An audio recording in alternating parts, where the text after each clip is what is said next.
This is Facepalm America. I'm Beowulf Rockland. FacepalmAmerica.com is where you can go for more information about the show, to listen to past episodes, and connect with us on social media. I have been thinking a lot, as probably you have been, about artificial intelligence, AI.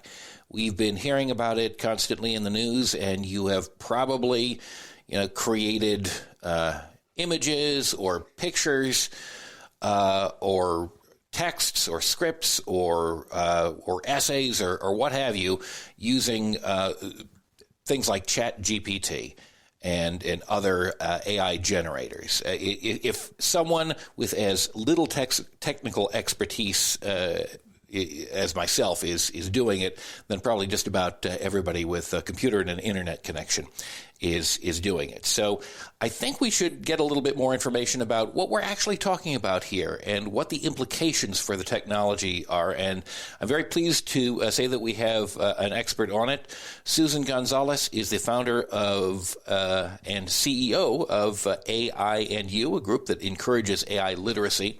She's also a member of the National AI Advisory Committee, where she advises President Biden and the administration on the National AI Initiative. Susan Gonzales, welcome to Facepalm America. Thanks so much for being here. Thank you. I'm glad this is a great time to be having this conversation. It definitely is. Way to kick off the new year in 2024. First of all, could you define the kind of AI, the kind of artificial intelligence that we're talking about today? Because the term gets thrown around an awful lot, and I think it's important to distinguish the AI that we're focused on now in 2024 from the types of functionalities that have been incorporated into computers and the internet for a long time now. What is it that we're talking about when we talk about AI today? I mean, off the top of my head, what I think of it, the sort of thing, is ChatGPT. But what's the functional difference between that and earlier kinds of technologies? Sure. Well, really, we have been using or interacting, I should say, predictive AI every day. Someone asked me, well, what time did I first interact with AI? And my response was, well, what time did you pick up your device? Did you use your phone to open it? Did you get on the internet? That was the moment you started using AI as we have known it.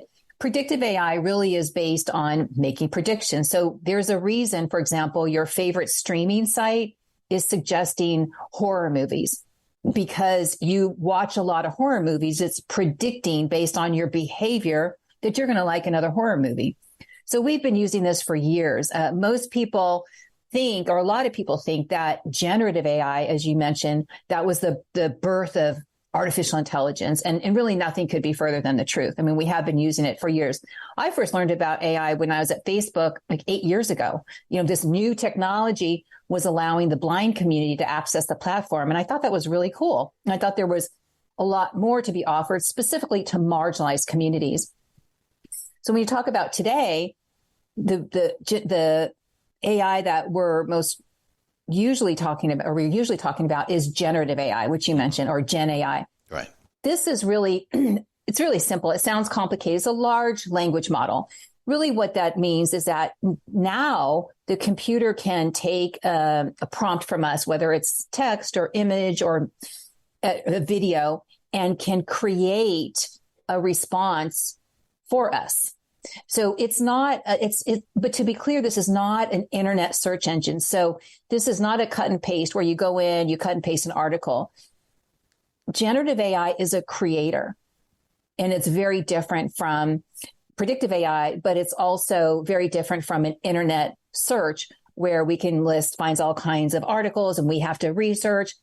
That's not how this works. And just let me wrap this up too. With generative AI, keep in mind, it runs on what's called training data.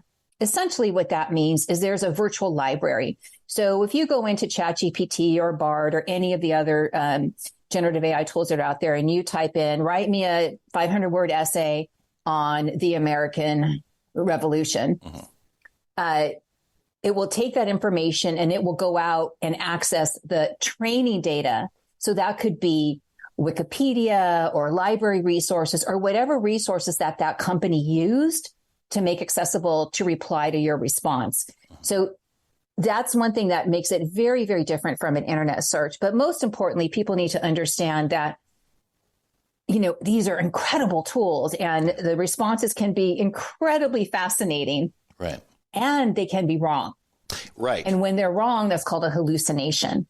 So everyone just needs to be aware of it. No, absolutely. I had been reading an article in The Guardian online in which the columnist was talking about trying to find various quotes from Marcel Proust and realizing at a certain point that the Chat GPT or whatever engine it happened to be was giving it like false responses, and that it was just kind of and that it was kind of making up things, like on the fly. Like, what is it that causes it to respond in that way? And I mean, it seems pretty clear why we have to be aware of that. But what is it about the functionality of the AI that causes those hallucinations, and why do they show up so often? Well, like any other technology, right? This is new. Mm-hmm.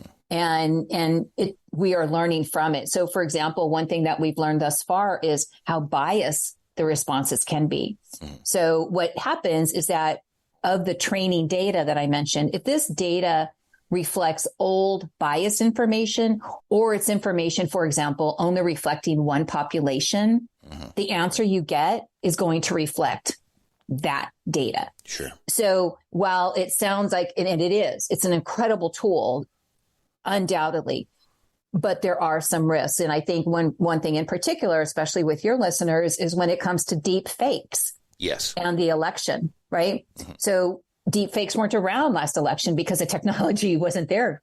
Well, it's here now. And there's a lot of misinformation out there, particularly during the election.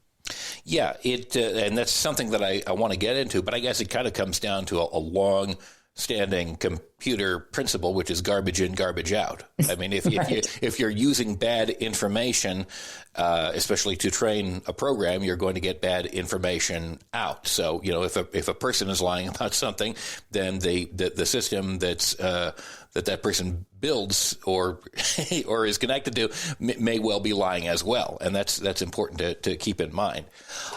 Talking about deep fakes, I mean, it really does seem incredible, like how well AI systems are able to create fake voices. I know I've managed to mirror mine online. It seems like a pretty basic, straightforward thing to do if you just read a few hundred words into a microphone, into a computer, and the right set of programs.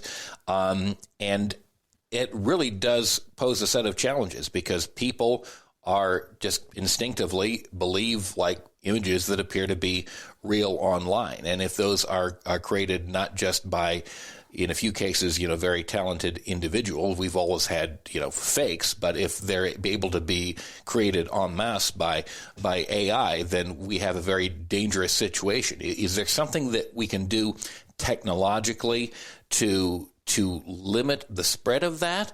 Or is this just primarily about training people better to engage with the media that they consume? Well, what comes up for me is something my dad would say, the horse has left the barn, right? Yeah. And so what has happened is that this technology has advanced so quickly that unfortunately there are no guardrails. Everything just moves so quickly. And here we are in a presidential election cycle, not to mention all of the other elections happening around the world. Mm-hmm. And so in the past, 4 years ago, your average person could not create deep fakes. Right. Deep fakes, by the way, are defined as just false information, misinformation, fake information.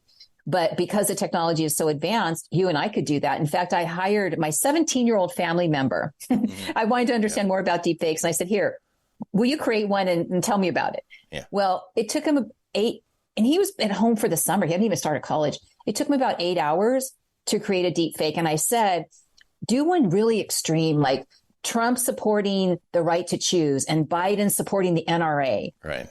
And he did it. Yeah. It was very rudimentary in 8 hours, but he said, oh gosh, if I spent a few more hours on this, no problem. Yeah. So that's the scary part, right? Is that with this election, we as voters need to understand that we have to protect our vote. And unfortunately, There's no, I hate to present a problem without a solution, but unfortunately, there's no solution because it's happened so quickly. There are no guardrails, there are no laws, there are no consequences for anybody to create, for creating deep fakes and sharing misinformation. This may change by the next election, but this is where we are today. So the most important thing we can do as voters is to question everything we see. And by the way, this doesn't have to be online. You can get an AI generated fundraising letter, an AI generated phone call, could be completely fake. So unfortunately, it puts us as voters in the position of having to question everything we see, read, or hear, and rely on resources, our locals like you, for the real stuff.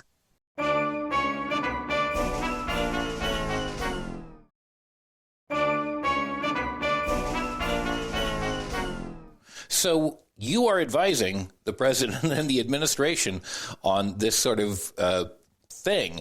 What are you with regard to deepfakes specifically? And there are a lot of other issues, I know, but what are you advising him to do about things like this? Because if there's only limited things that you can do, is like, what direction do you point him in? Well, what's interesting about this committee is that the charter is to advise the president and the White House on the National AI Initiative. That is very different from advising Congress, who needs to regulate the technology. So the White House and the president cannot regulate. Congress can. And that's where the play is, that Congress, unfortunately, was not paying attention so much on regulating AI until generative AI became a thing. And now everybody's actually paying attention to it. So on one hand, what we're working with the White House on is, and he recently released an executive order which reflected some of our recommendations on how do we help guide companies to create, truly responsible AI, right? As an example, one of the most recent recommendations, which I co-authored and I'm super excited about, and we just released it last month to the White House. It's called Enhanced AI Literacy for the United States. And it's talking about the need to educate people about the basics. So at the opening of your segment, you mentioned, I'm on it. Everybody must be on it. Actually, they're not. A study came out about 2 months ago on ChatGPT, and it reflected that 70% of users are men. That's a problem, right? Yeah. Maybe it reflects the tech and men, or the men in tech, but still, it's still a problem.